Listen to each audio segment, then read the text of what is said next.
Welcome, everybody, to the NFL show on the Gruely Truth Sports Network. I am your host for the NFL show, Mike Goodpaster. Right now, I would like to welcome in from the FF Face-Off, Anthony Cervino. How you doing, Anthony? I'm doing good, Mike. How are you? All right. And this is Wednesday, which means we get to have Sam Teets in to talk about his messed up quarterback rankings. How you doing, Sam? I'm doing good, Mike. I'm looking forward to a good conversation here. Sure you will. All right, let's start off. Let's talk a little bit of NFL news, Anthony. And Troy Aikman has said that he would like to be a GM someday, but not with the Dallas Cowboys. I mean, do you really blame Troy Aikman for not wanting to, go to Dallas? Because he knows what he's going to have to deal with Jerry Jones. Yeah, he is no dummy. He wouldn't knows be the what's GM. going to be there. Huh? He wouldn't be the GM, even if they called him that. Because Jerry's GM. I'm confused. What do you mean he wouldn't be the GM if they hired him as a GM? He wouldn't be. Because he wouldn't have the same duties as most GMs, because Jerry Jones would still be in charge of everything. Oh, right, yeah. Yeah. But that's why he would never go to Dallas. That does not shock me one bit. Yeah. I don't know why Troy Aikman would want to leave the booth to go be a GM, Sam. It seems like it's a lot easier making money doing what he's doing now. I think Joe Buck makes it kind of weird for Troy sometimes. Do you think Joe that is might make it infatuated a little... with Troy? You mean Troy Aikman, the Hall of Famer? Does that mean he's... Because that's how he introduces Troy before every game. He calls him the Hall of Famer. He always has something, some other adjective to... It's fun, but, there's a little bit of an infatuation there. Okay, so I guess he's got a man crush. But to me, it seems like it'd be much easier to just stay in the booth, Sam. Yeah, maybe he's getting a little infatuated with what John Lynch has done in San Francisco. Maybe he's looking at that, thinking, oh, this would be something interesting to try. But John Lynch's situation in San Francisco is not the norm. If I was Troy, I'd just stay in your stable spot right now. I wouldn't risk it. All right, now let's look at the New Orleans Saints, because less than 24 hours after the outlook on Marcus Davenport took a turn for the worse, the Saints are now also confronting a reality that doesn't include defensive tackle Sheldon Rankins. I mean, this could be a game changer in the NFC right now, Anthony. Yeah, the Saints are banged up on, both sides of the ball on the line. Rankins, he did deal with an injury at the end of last year. On their offensive line, they're a little bit banged up. But to me, the Saints are a very different team at home, and I know they have a home game coming up against the Colts that they should win. I'm going to be more worried in the playoffs. Well, maybe your Cowboys could beat them in the playoffs. Just kidding. That was a joke. I'm sorry. Bad humor talking about the Cowboys in the playoffs. Sam, the Oakland Raiders cut 3 defensive veterans after a blowout loss. What's your take here? I mean, Oakland's done this before, though. They've had instances last year where they cut veteran players in the middle of the season. This is what they've done under John Gruden. When they're struggling and they're having tough times, they cut players. And it's not the first time they've done that under this regime, and I don't expect it to be the last. But I think Oakland's just frustrated at this point. And they're trying to look for something out of their young players. Some of the guys you got from Clemson have been a little disappointing this year. I think this is Oakland just trying to acknowledge that the season's over, and now they got to look for what they can get out of the young guys moving forward. All right, do you like this by Gruden, Anthony, or not? I don't hate it. I feel like that's a little bit more of an old school mentality. But Gruden's going to do what he does. And whatever he did last year seemed to work a little bit this season, considering the little bit success he had with the amount of talent he's had. So I think he'll be fine moving forward once they add some pieces. All right, Sam, agreed? Yeah, this team's not going to be viable moving forward, in my opinion. It's going to take another year at least for them to get there. Their offensive line needs a little work. They've got holes. They've got pieces who are young I don't think are going to develop the right way. This is going to take some time still. Yeah, I like what he's doing because it's old school, and I'm 50 years old, so I'm old school. Any other news, Anthony, you want to discuss before we go to the quarterback power rankings? I think that's all the big stuff. All right, let's just get this started off. Lamar Jackson, number 1.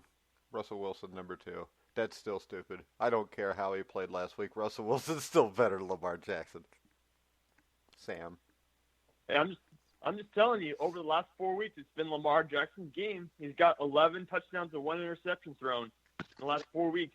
And Russell Wilson's 4 for 4, like 4 interceptions, 4 touchdowns in that same span.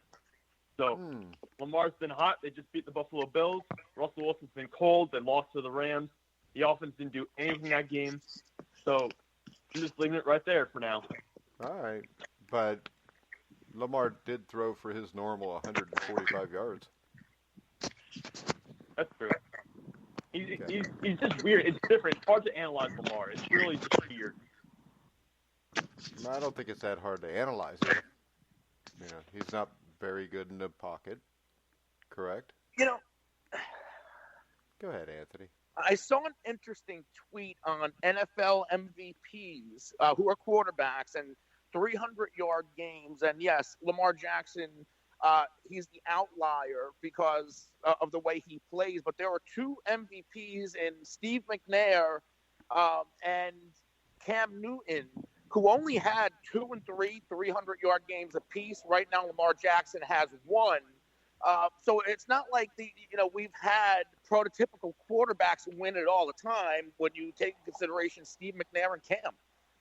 Yeah, but I don't think Steve McNair is like Lamar Jackson. I think Steve McNair was a really good pocket passer. Oh, I like Steve McNair he a lot. He deserved to be the MVP, but Cam Newton never deserved to be the MVP.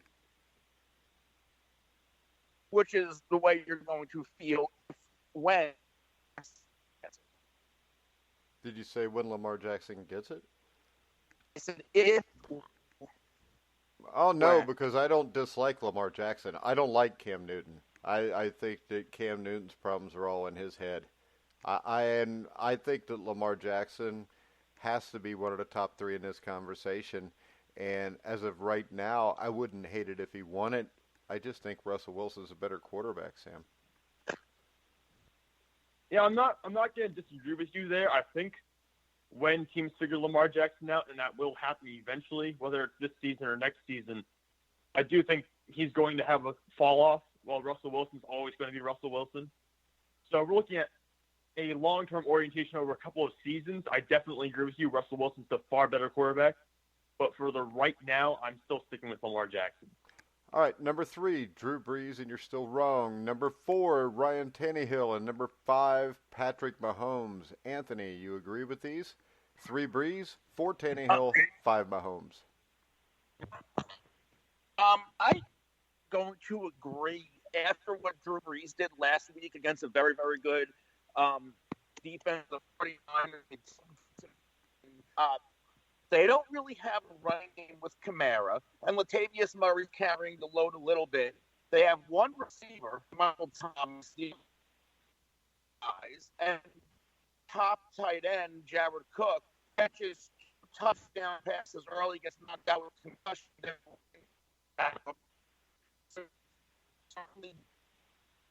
Your phone's breaking up real bad, Anthony.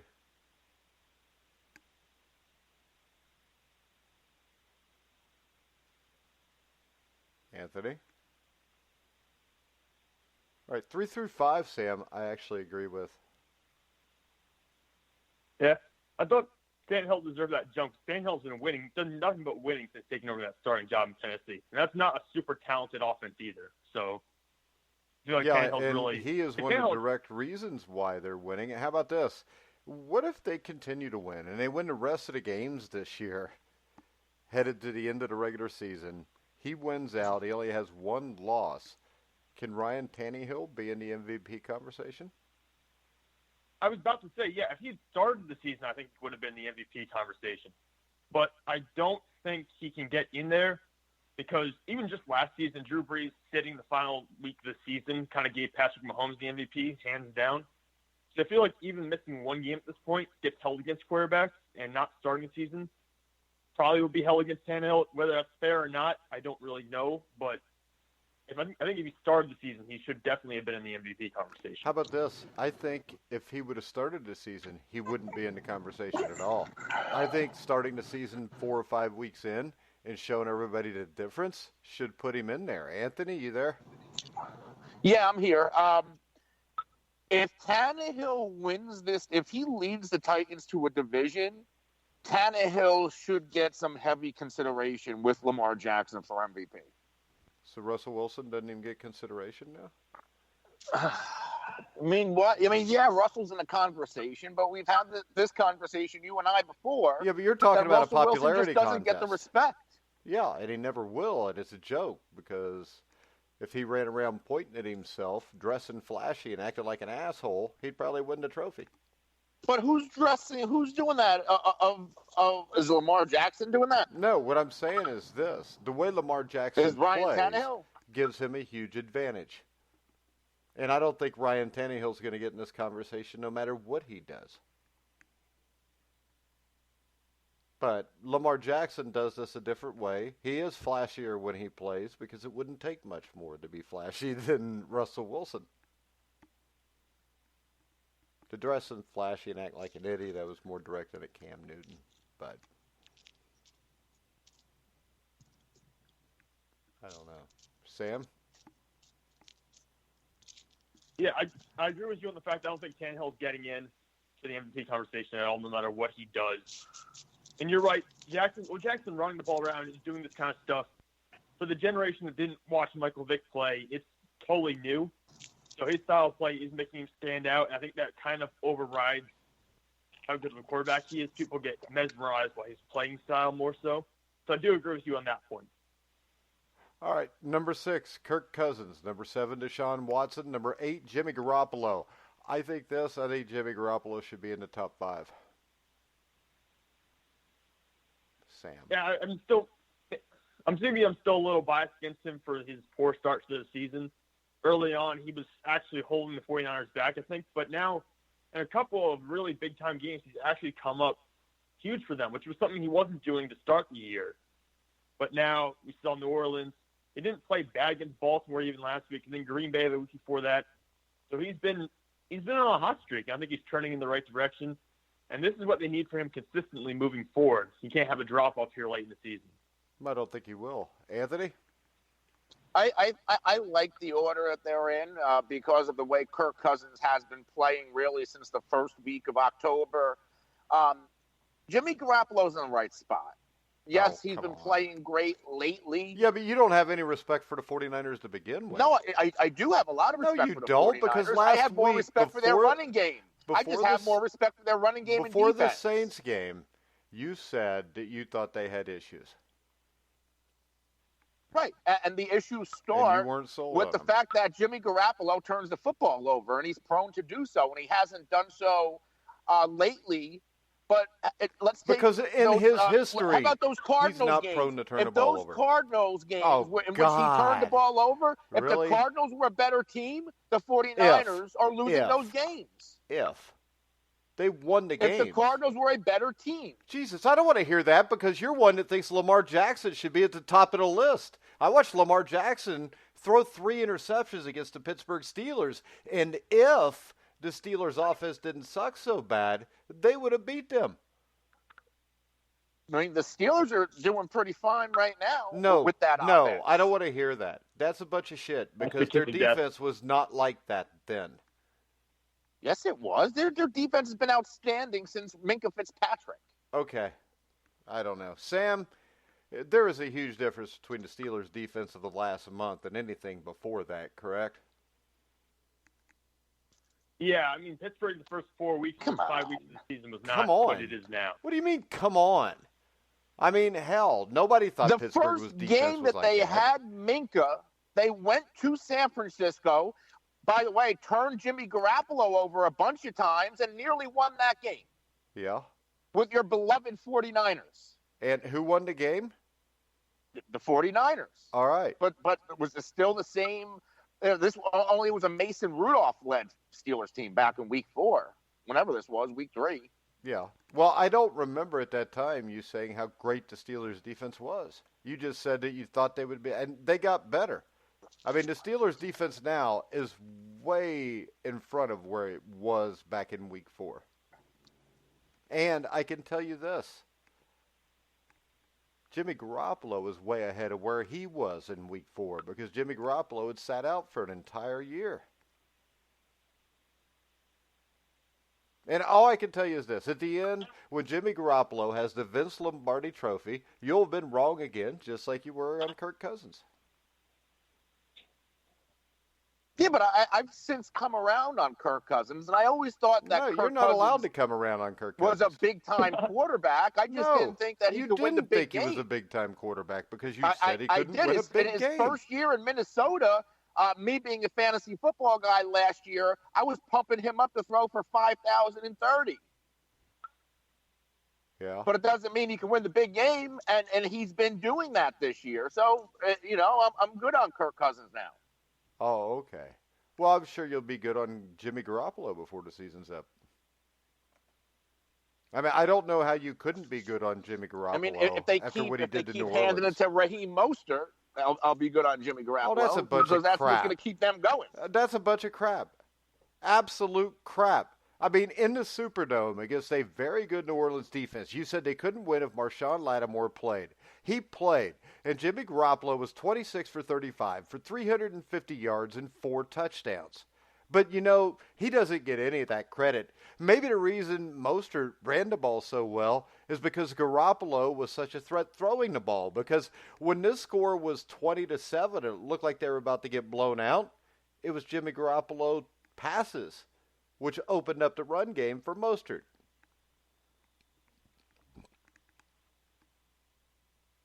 So who do you want to take out of that top 5 for Jimmy Garoppolo? You want to take Lamar out? Right now, I would take Lamar out. I would take Drew Brees out. I would take Ryan Tannehill out. I'd take Patrick Mahomes out because Jimmy Garoppolo is playing better than them.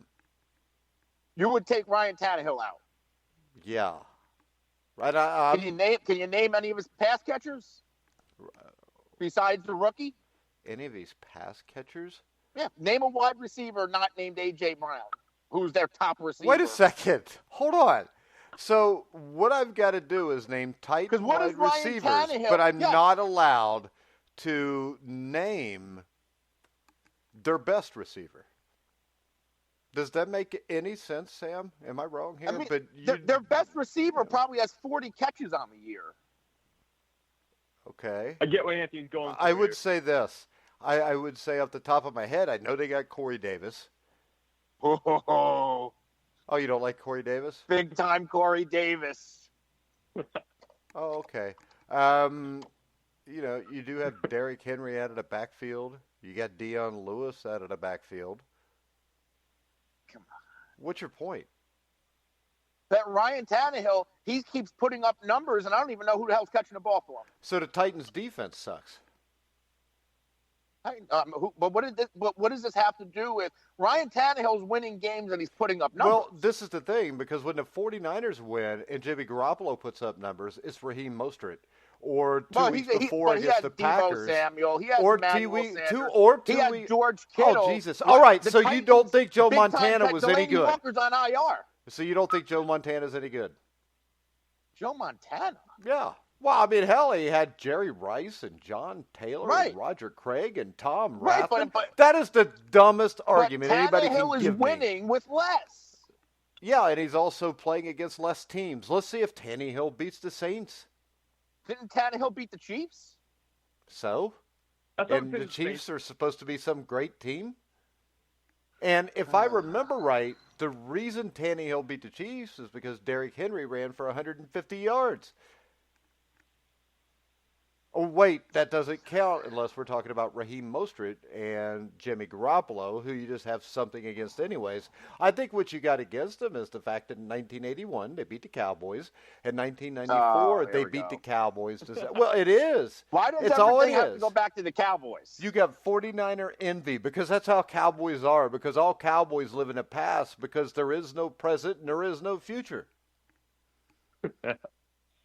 And I know that because I'm a Bengals fan and there's a past, but there is no present and there is no future. So you get angry at the world. My hate gets directed towards the Pittsburgh Steelers. Yours obviously gets directed towards the San Francisco 49ers. Wasn't I know, and you picked the 49ers to be this good in the preseason, but Yeah. during this season, very early, I thought the 49ers had the most complete team in the NFL. Well, I So hate to tell you I'm not this. down on this team. I just don't. Yeah, you are, I because still have questions about Jimmy. there's no questions about Jimmy. Jimmy is a top 5, at worst, top 10 quarterback in the NFL. And if you gave me a choice of quarterbacks to pick, and you gave me those top 8, I can tell you this honestly, not based on this season, but the guys that I would take over him would be Russell Wilson, maybe Deshaun Watson, and nobody else. Because if Over you could, Jimmy. yeah, no, those are the only 2 I would take over Jimmy. I'm not sure about Watson. I am Russell Wilson. Now, obviously, with Brady and Rodgers and stuff like that, the reason I wouldn't pick them is because they're 40 freaking years old. But Jimmy Garoppolo, 5 years from now, is still going to be one of the favorites to win the NFL MVP. Lamar Jackson's going to be a guy that's a good quarterback, but never achieved what he did his first couple seasons.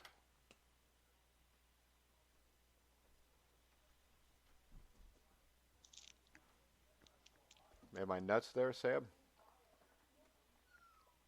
I mean, I did say earlier, I think Lamar's going to get figured out sooner or later. Well, see, I think this, though. I think I Lamar is so special as an athlete. Even when they figure him out, he's still going to be successwill, but it's not going to be at the rate he'll he still is be now. good. Yeah. He's not going to fall. He's not going to be non-existent. He's still going to be good. The question for me is, will he be this good ever again? So I don't know if he can do that. I don't know if he can be MVP candidate year in, year out. Greg Roman, there's a good chance he's going to get a head coaching job. I'm going to wonder if Lamar is going to be this successful without Greg Roman next year. That is a great question, because I don't know if you can duplicate this with other people, and you've got to get the right person to do it. Because and I know this is Harbaugh's team, but another OC can come in and try to, if it's not broke, don't fix it type of thing, and try to fix something that's not broken. Well, even if he doesn't try to fix it, this is the thing. You could take somebody and you can show them the offense you want to run, and they can, duplicate that in practice. But the question comes when you get in a game, and there's a process to calling plays in a football game. And most fans are idiots and think, well, yeah, it's no big deal to call a play. But when you call a play in an NFL football game, you've got to be thinking of the couple plays after. So when I call this play, as soon as the play's in, I'm thinking about the next 2 plays. And I've got to think about, what if this play works? What if this play doesn't? And then as soon as the play's over, I got to call a play in.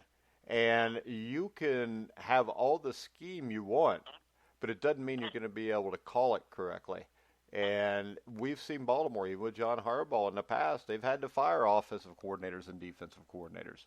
So there's no guarantee there. I think that's a great thing, and I hope Greg Roman goes and coaches somewhere else, because I'm a Bengals fan, and I would like to have a future. It's not going to matter, Mike. Not for the Bengals. Hey, Sam. Dude, come on now. Anthony and me are attached at the hip. No matter what I say to him, that's fine. He can say whatever he wants to me, but you need to be quiet over there, all right, Sam?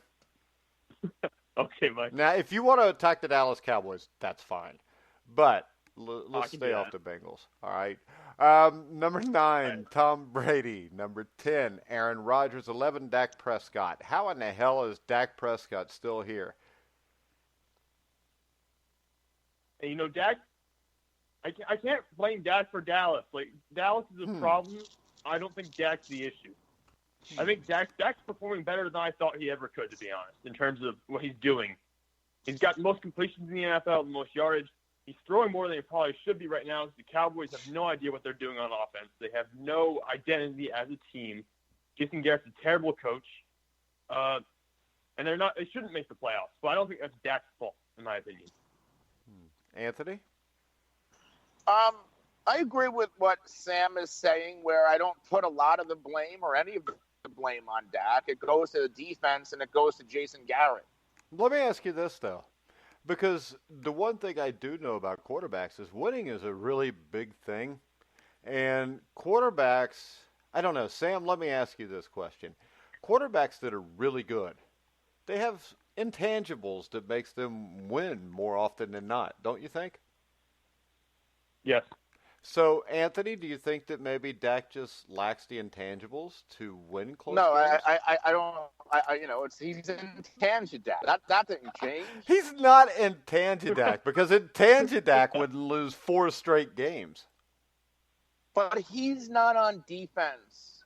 Oh, It's some quarterbacks have to play from behind and win the game.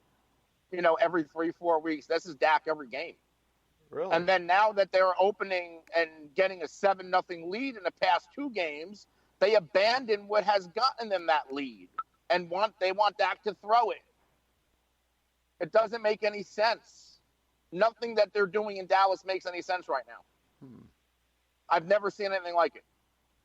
Yeah, you have. It happens You every make year. Ezekiel Elliott the highest paid running back Dude, in it's NFL happened history. every year since 1997 in Dallas. And you want Dak to throw it 50 times a game.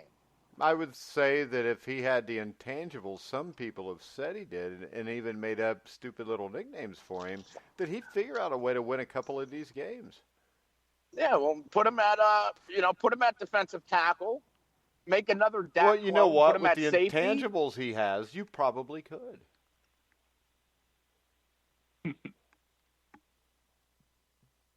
All right, I actually like Dak Prescott. I think he should be in the top 10 here. I just wanted to bust Anthony's balls for fun. Number 12, Carson Wentz. Number 13, Derek Carr. Number 14, Matt Ryan. And I think the same thing that you just said about Dak, you could actually kind of say about Carson right now just because of the injury situation, Anthony. Yeah, I'm never a big Carson Wentz guy, No, but you're a Cowboys I fan. can't blame any of this season on Wentz. You can't blame injuries on him, and he's had injuries all over that offense.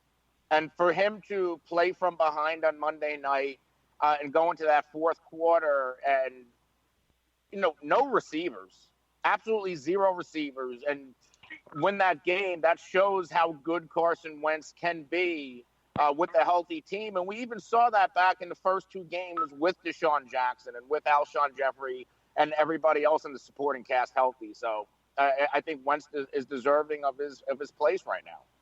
Yeah, and I think Derek Carr's a guy who's not played poorly. He's just not on a very good team either. And the same thing with Matt Ryan, Sam. Yeah, in my mind, these 3 guys are kind of linked together because these are guys you see are up one week and down the next, and a lot of it has to do with the team around them. The defenses in all 3 teams have been kind of iffy at points. Their supporting casts are sometimes non-existent. Matt Ryan just lost Calvin Ridley for the rest of the season. Carson Wentz lost Alshon Jeffrey, so they don't have the guys around them right now to be successful, in my opinion. All right, number 15, Josh Allen. 16, Drew Lock. 17, Jameis Winston. I think Jameis Winston is too low. Yeah, I was looking at that, and I was thinking James could jump Drew Lock. Lock obviously had a good game, but we haven't seen a lot of him, so I'm not going to buy into the Lock hype yet.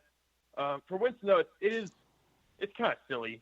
Like, I don't think he could be a truly elite team because he's going to turn the ball over as much as he does.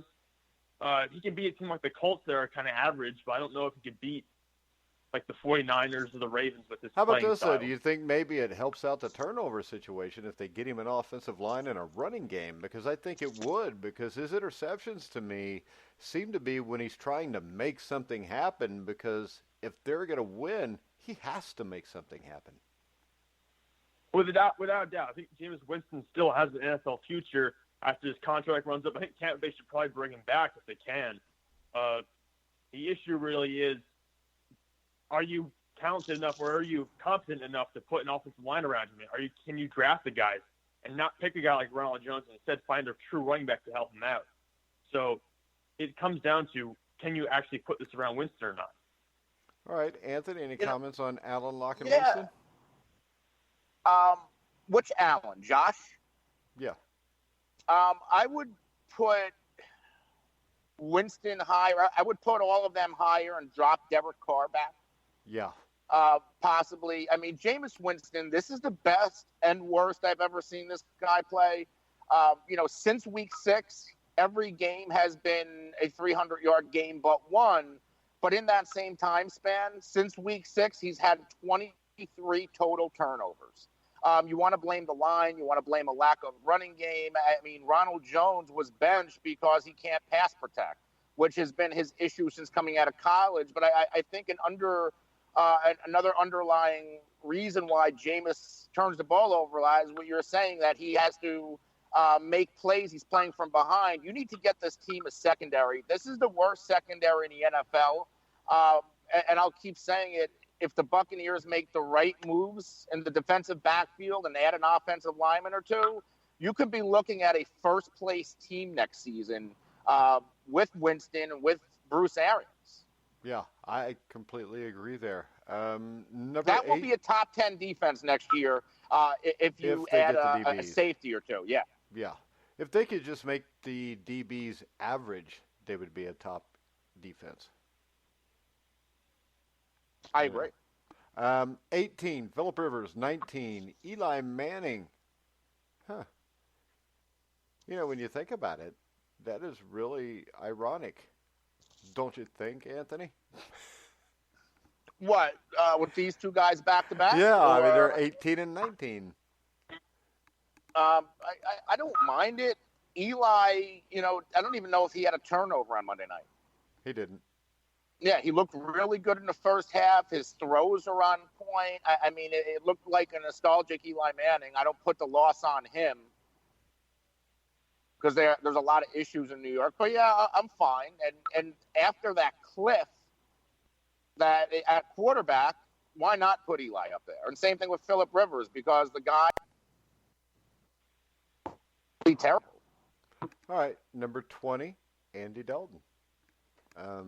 I think he should be higher. I think he's played better than that this year. Well, he's the exception to that completely terrible remark. To be what? Yeah, I don't.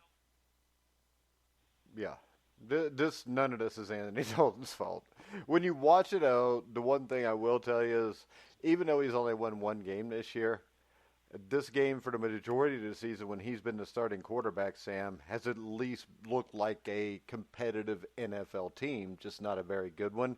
And the games he didn't play, they were horrible. Yeah, no, there's a huge difference between Andy Dalton and Ryan Finley, and the difference is that Andy Dalton's an NFL quarterback and Ryan Finley is not. So I do feel bad for Andy Dalton. I think he could have been higher on the list. I do take issue with quarterbacks that can't beat the Cleveland Browns. But again, like you said, Dalton has so many issues around him, and none of it's his fault. But he could be higher. He played better than Baker Mayfield anyway. Yeah, that's true. He definitely outplayed Baker. Baker's much farther down this list. All right, number 21, Kyler Murray. 22, Jacoby Brissett. 23, Jared Goff. Same thing as always with Goff, Anthony. If you take away those two stupid passes, he would rank much higher than this. Yeah, I agree. And I don't know. I would like to bump Goff into that top 20, maybe ahead of Phillip Rivers and Eli Manning and Dalton, because they are winning games. And yes, he had those 2 turnovers, but his other passes in that game were brilliant. He has been playing better since they've been able to run the ball with Todd Gurley. And I think that's the big difference we've said all season. Their offensive line, they retooled it a couple of weeks ago against Chicago, and that unit seems to be working. Gurley's getting going a little bit, and we're going to see a better Jared Goff, and Jared Goff should really have an immaculate game this Sunday against Dallas. How about this, though? If you put Andy Dalton in L.A. and Jared Goff in Cincinnati, the Rams would probably have 1 or 2 more wins, and the Bengals wouldn't have any wins. Now, I can agree with that. I mean, look at Goff over the last 5 games. You say he's getting better, and it's true. He's playing a little better, and the Rams as a team are playing better. But over the last 5 games, Goff has 4 touchdowns and 7 interceptions. So even when the team's performing better, Goff's still turning the ball over more than he should be. Yeah, they kind of win in spite of him. But number 24, Mitchell Trubisky, the highest I think he's ever ranked in the history of rankings, Sam. Yeah, I mean, coming off of a pretty solid week here, I'm not a Mitchell Trubisky fan. I believe Chicago made a bad choice drafting him where they did. I don't believe they should have used him moving forward in the next couple of years. But at the same point, 244 yards and 3 touchdowns and a rushing touchdown. They got to win. He did everything he could this week. I look forward to him screwing it all up next week. All right. Anthony, anything on Mitch Trubisky or Sam Darnold, who we got at number 25?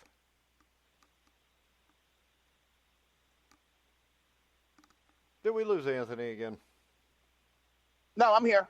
Trubisky's coming off of his best 5-week run of this season and probably his best 5-week run since the middle of 2018. I think Trubisky is trying to make a case to keep his job in 2020. And I do think that if Trubisky's there, I think the Bears need to be proactive and kind of find their Ryan Tannehill. I think if he's still there, they've given up. Because in those 5 games, still 11 touchdowns and 5 interceptions is not what you expect from a guy you trade up from 3 to 2 and use in a first-round pick. So wait, that's 5 interceptions in 5 games? Yeah, with only 2 touchdowns at the same time in each game. So that's 2 to 1. 2 to 1 is a great ratio in 1985.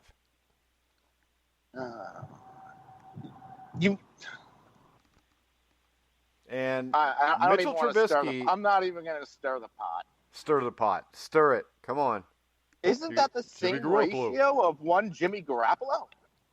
In the last 5 games. On the season? Yeah, which would be terrible. But the difference is this. Jimmy Garoppolo has 16 total turnovers. Does he? How many interceptions? He does. 11. How many touchdowns? 25. 25. So that's 2.5 to 1. That's better than 2 to 1. Just saying. Yeah. What are you saying? So you believe? So wait. That means you believe Mitchell Trubisky. Fumbles lost doesn't count. Just interceptions? No, fumbles lost usually comes from your from your offensive line or your running backs missing blocks, right? All right, so tell me this. If that's the case, then Daniel Jones, because most of his deficiencies is fumbles. Yeah, but Daniel Jones, then he's better than what you give him credit for. No, he's not. Daniel Jones is terrible. And but you most never of his hear me talk about him fumbling the ball. fumbles. No, I think most of his issues are he can't throw a football very good. That's what makes him a bad quarterback. I mean, it's not like Daniel Jones doesn't throw a crap load of interceptions, Anthony.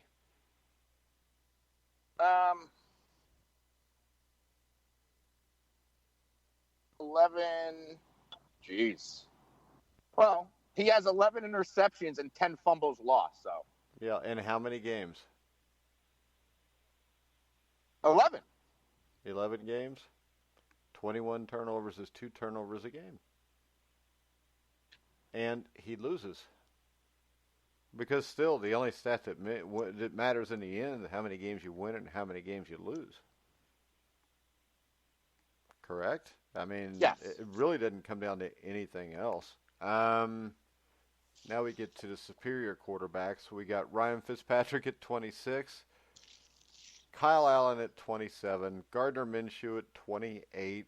I would say this. All 3 of these teams probably need to look for other people to play quarterback for them next year. Yeah, I agree with that. I think the Dolphins are in an interesting spot. They're not in the Joe Burrow conversation where they are sitting. I don't know if they'll actually draft a quarterback because of where their draft picks are. They might be better off trying free agency. The Panthers have already said they're looking to trade Cam Newton for a big haul. So if they do that, I think they should move on from Kyle Allen as well because I don't trust what Kyle Allen's done this year. He's totally collapsed in the last couple of weeks. Gardner Minshew, it's hard to tell. Because Gardner Minshew had a clean sheet last week, but at the same time, the offense didn't do anything really. I mean, he wasn't moving the ball through the air at all. So I am concerned about what these teams are going to do moving forward. All right, number 29, Baker Mayfield. Should Cleveland move on from Baker Mayfield, Anthony? We all know they No, won't, but no, should they? no. I think if you put a grown-up head coach who is going to take command of that locker room and take command of Baker Mayfield a little bit better than Freddie Kitchens did, or a lot better than Freddie Kitchens did, maybe we're going to see a different outcome. All right, number 30, Devlin Hodges. I think this is an outrage, a complete outrage that he's at number 30 between the 4 or 5 the crappy quarterbacks that they've got above him. Devlin Hodges, 16 for 19, 152, 1 touchdown. He won. And you know what? He's mediocre, which makes him a hell of a lot better than the 4 guys you got ranked ahead of him. Yeah, you know what? I like Devlin Hodges, I do, but when I look at him and watch him play, there's still he takes a couple of shots, which I appreciate because Mason Rudolph couldn't take shots at all. At least Devlin Hodges does that. But at the same time, the offense is still being held back when he's playing, and that kind of really pisses me off. No, because they want the offense held back. They're trying to keep the scores low scoring and let their defense win. And if Devlin Hodges turns the ball over, they won't win.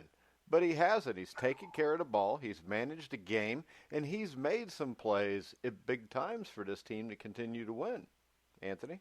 I mean, the Steelers, I don't know if they're if Juju Smith-Schuster, he's missed the past 3 or 4 games. James Conner, again, another one missed the past 3 or 4 games. Your 2 best skill position players have been out. Are they holding the offense back because of Duck Hodges, or are they holding it back because they're just so banged up on offense? How about this? I think even if they had Smith and Connor, it wouldn't matter because I don't think they're very good. I think Pittsburgh?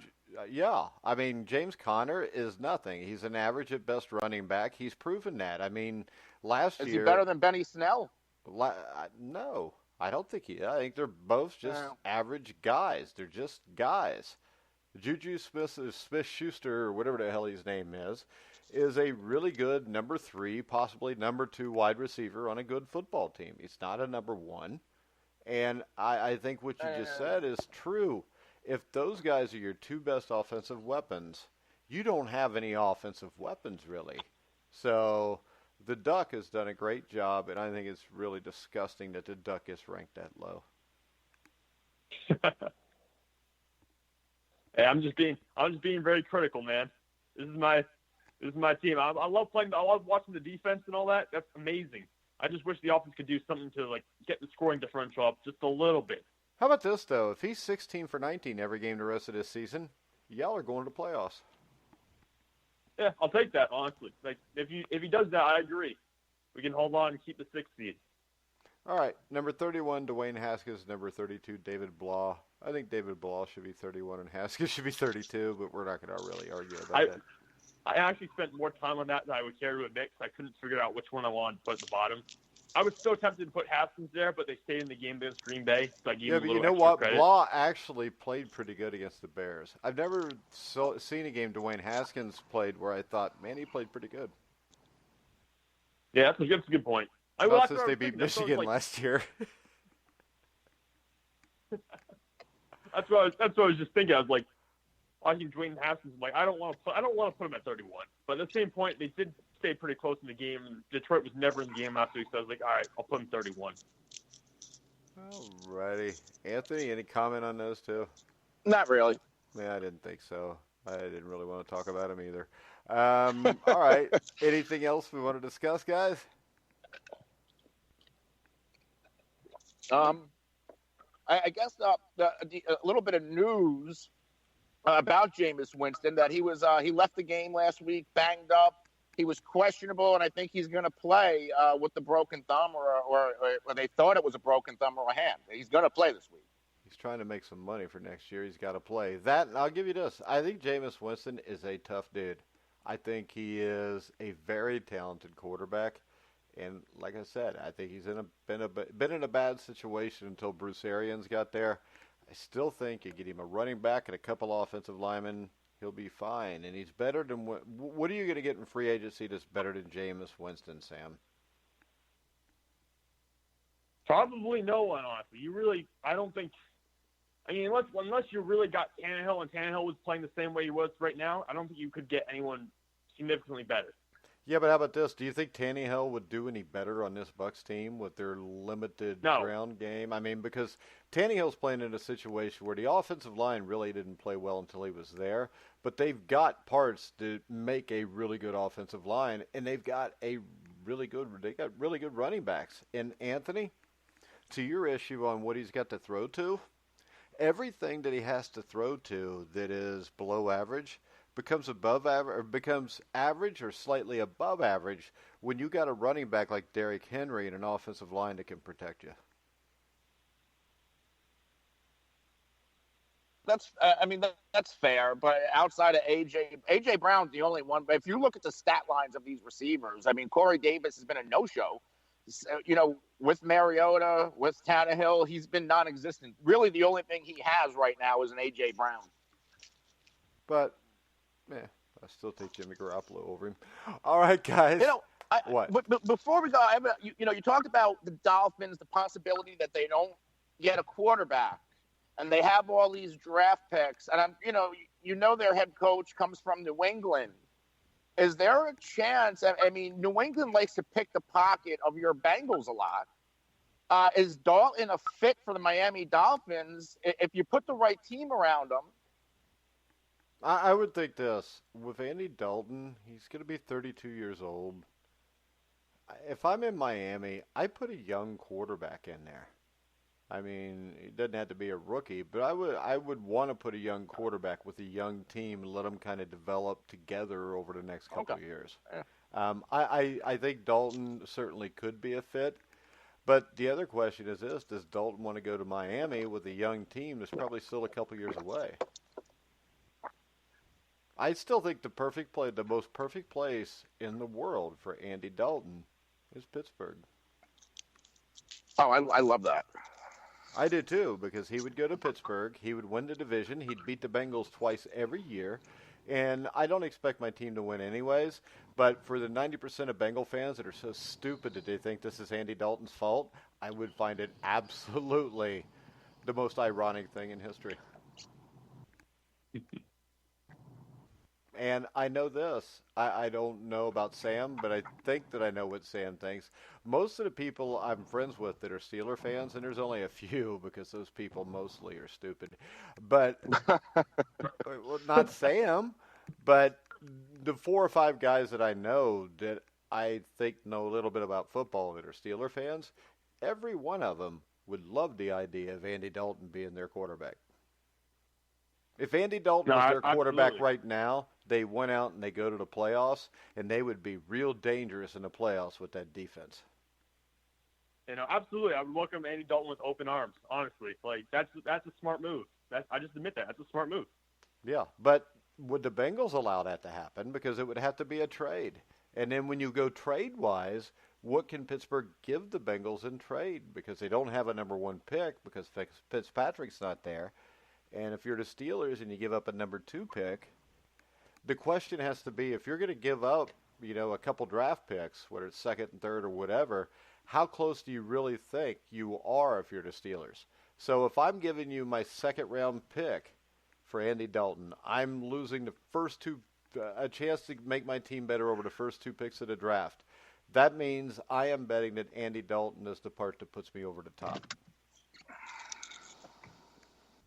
Yeah, I'm not willing. Like, Andy Dalton, don't get me wrong, he'd make a huge improvement to this offense, but Pittsburgh still needs a lot on offense. Yeah, Andy Dalton means you can win the division. Yeah, but you can't get to the Super Bowl. Yeah, well, you can, but you're going to have to put more guys around him.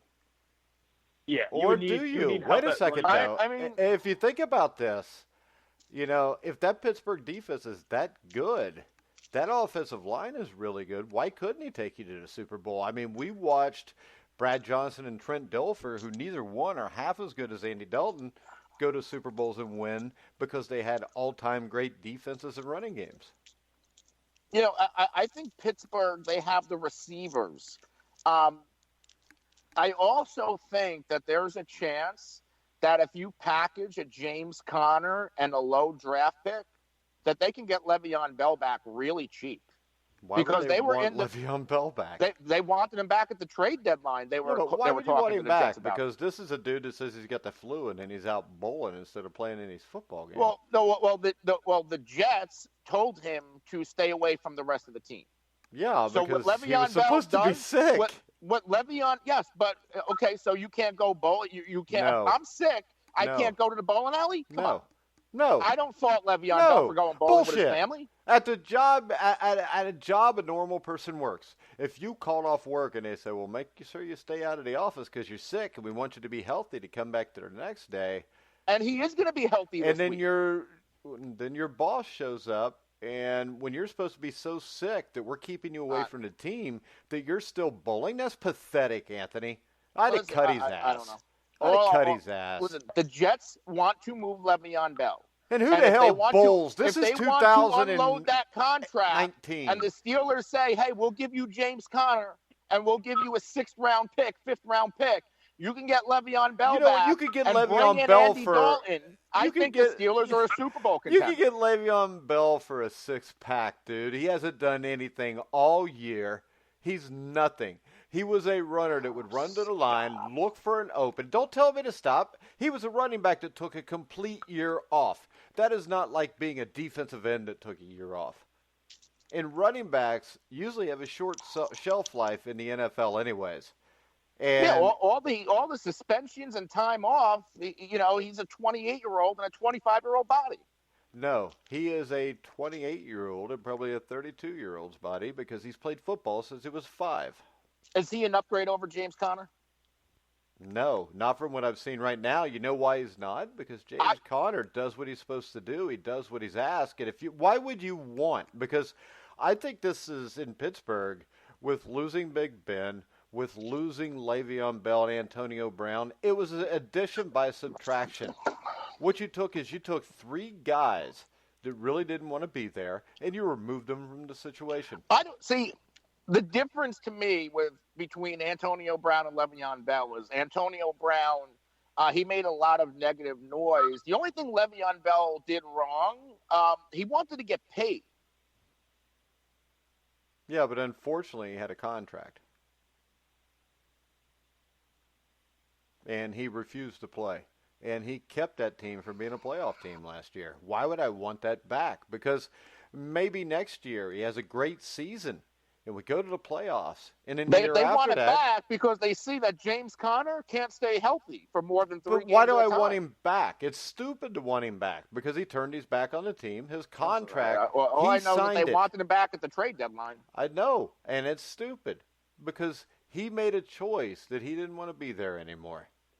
And this is my problem. If I could sign him to a 1-year contract, I'll do that.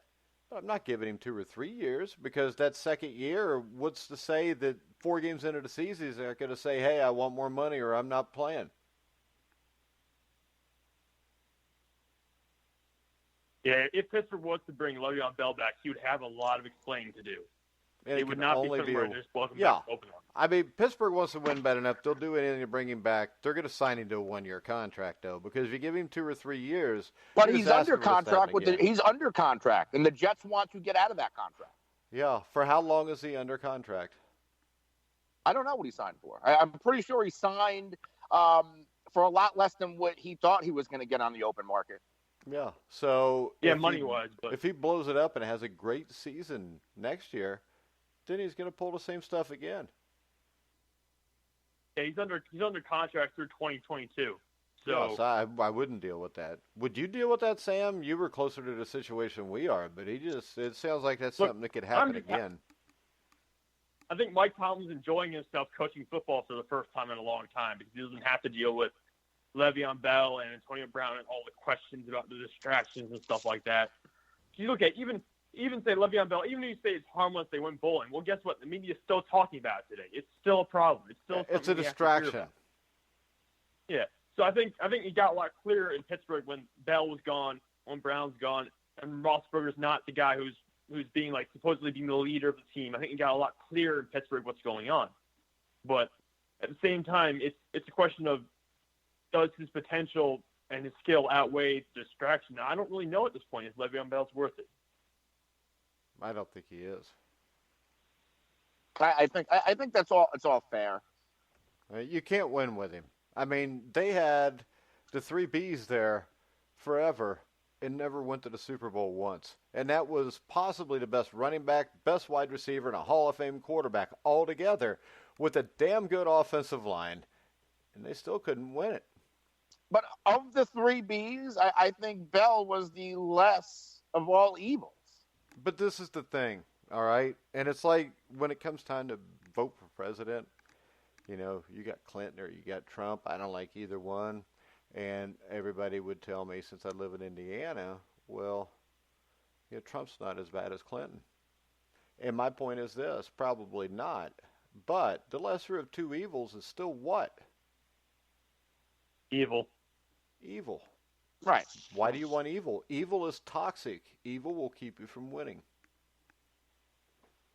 And evil kept the Steelers from winning. Thank God for evil, because I hate the Steelers. Sorry about that, Sam. It's all right. It's just true, though. I really hate the Pittsburgh Steelers. And you see, I'm the one Bengal fan that has no problem admitting it's out of complete and utter jealousy. So, and see, I can admit that. Right. Most Bengal fans won't. They'll say, oh, it's because Big Ben's a rapist and all these guys. Not with me. My problem is they always beat us. And that's why my second favorite team is the New England Patriots, because they're the reason why you guys haven't got to win at our Super Bowls. Yeah, I don't like them. See, now will you admit it's because you're jealous of them? Yeah. Because we Okay. would have at least one more Super Bowl if it wasn't for them. Now, see, get at I least one think more out this. of them. I think if you would have never met me, you would have just denied being jealous of them until you heard me have the courage to admit my jealousy. That's bold action taken here, Mike. It's You know, true, though. fired Anthony, me. you could kind of hear it in his voice, can you, that he didn't want to say that, yeah, I was jealous, but then he figured I got to. Of course I didn't want to. Yeah. So I gave you the strength and the courage to speak the truth. Oh, you know what? Now I'm a better man, Mike. I'm a better man now. All right, we're going to wrap the show up on that then. It can't get any better than that, I don't think, Anthony. Tell everybody where they can read your stuff, Sam. Yeah, you can follow me at Sam_Teets33 on Twitter, Instagram, or Facebook. I post links regularly, so go ahead and feel free to check them out. All right, and tomorrow his NFL Power Rankings will be up, maybe later today, but one of the two. And also, you want to tell people about the article you wrote today that they can find on thegruelingtruth.com? Yeah, I wrote an article for the top destinations for the best quarterbacks of the 2020 free agent class. It's a loaded group, a bunch of veterans, some young guys in there. So it's going to be hopefully an interesting offseason, even though some of these guys might end up going back to their same old teams. But we'll see. Could be a real interesting shakeup. All right. Anthony, you want to tell everybody where they can find you, and they can find your last show on thegruelingtruth.com also this morning. Yeah, you can follow me on Twitter at The Real NFL Guru. You can follow my show at the FF Face Off, and can be found at all the top social media and podcast platforms. All right, guys. Me and Anthony will be back tomorrow at noon to preview a really exciting Thursday night matchup. Anthony, you think you're going to be able to choose between the two in the Ravens and Jets game? Possibly. I got to sleep on it. You know, actually, though, I think I might take the 14.5 points. What, for the Jets to cover? Yeah. Where is the game? In Baltimore? It's in New York. And, Sam, you know what happens in New York when the Jets are at home, right? What is that, Mike? What is They it? beat the Cowboys. Oh, great. All right. That's exactly right. I can't That believe you was didn't. so long. That was months ago. Can we It give it doesn't a matter. rest? It was like it was yesterday to me. But luckily, just Yeah. yesterday, the Cowboys lost too. And every yesterday for the last month also. We're going to wrap the show up. I want to remind everybody, you can hear all of our shows on any podcasting platform you can find, including Spotify, Spreaker, iTunes, iHeartRadio, So for now, we're done. We'll be back tomorrow at noon. For Sam Teets, Anthony Cervino, I'm Mike Goodpaster. You've been listening to The Grueling Truth, where the legends speak.